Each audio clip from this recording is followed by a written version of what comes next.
उत्तर प्रदेश में लोकसभा चुनाव में समाजवादी पार्टी के साथ गठबंधन के तहत जीत से अति आत्मविश्वास से ग्रसित कांग्रेस की चाल तो अब उस पर ही भारी पड़ती नजर आ रही है। यूपी उपचुनाव में सपा और कांग्रेस के बीच बात न बनती देख समाजवादी पार्टी ने जब 7 सीटों पर और प्रत्याशी उतार दिया तो कांग्रेस की तरफ से भी प्रतिक्रिया आनी शुरू हो गई कि हमारी भी लिस्ट तैयार है, बस केंद्रीय नेतृत्व से हरी झंडी मिलनी बाकी है। उधर अंदर खाने से ये खबर आई कि गाजियाबाद और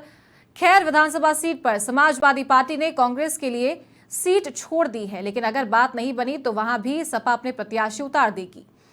जब ज्यादा सीटें लेने के लिए कांग्रेस ने दबाव की रणनीति अपनाई तो अखिलेश यादव ने महाराष्ट्र में 12 सीट पर अपने भी प्रत्याशी उतारने का फैसला सुना दिया।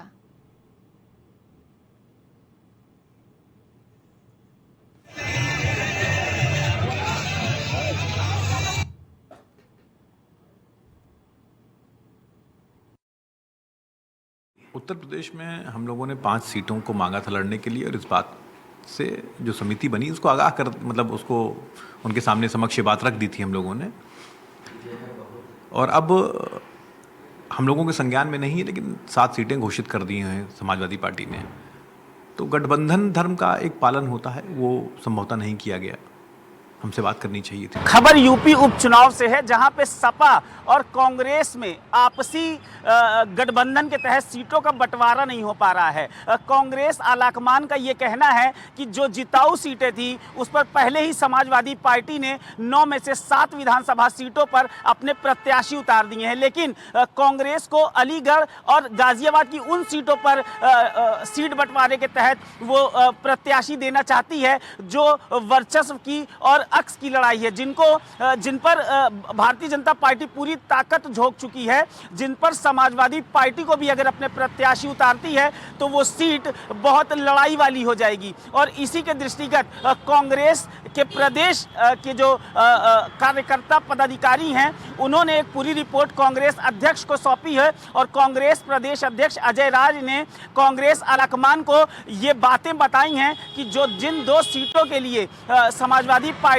कांग्रेस पर दबाव बना रही है कि गाजियाबाद और खैर विधानसभा सीटों पर आप अपने प्रत्याशी उतार सकते हैं, उन सीटों पर भारतीय जनता पार्टी से लड़ना बहुत मुश्किल हो जाएगा। और विधानसभा चुनाव 2027 से पहले अगर भारतीय जनता पार्टी को टक्कर देनी है तो कांग्रेस को पता है कि समाजवादी पार्टी का तो साथ उसको चाहिए, लेकिन फिलहाल वो भी जो जीत की नींव तलाश कर रही है उत्तर प्रदेश में, अपने संगठन को मजबूत करना चाहती है। अगर वो इन 2 सीटों पर चुनाव लड़ती है और हारती है तो कार्यकर्ताओं का मनोबल जरूर डाउन होगा, लेकिन समाजवादी पार्टी इस बात पर अड़ गई है कि जैसे दूसरे मजबूत प्रदेशों में कांग्रेस इंडिया गठबंधन में होते हुए भी दूसरे क्षेत्रीय दलों को दरकिनार करती है, समाजवादी पार्टी ने भी फ्रंट फुट पर एक ये नुस्खा आजमाया है कि उत्तर प्रदेश में अगर समाजवादी पार्टी के साथ कांग्रेस को आना है तो अब समाजवादी पार्टी के फॉर्मूले पर कांग्रेस को खुद एडजस्ट होना पड़ेगा। और अखिलेश यादव ने महाराष्ट्र में जिस तरीके से अपने प्रत्याशियों की एक सूची तैयार की है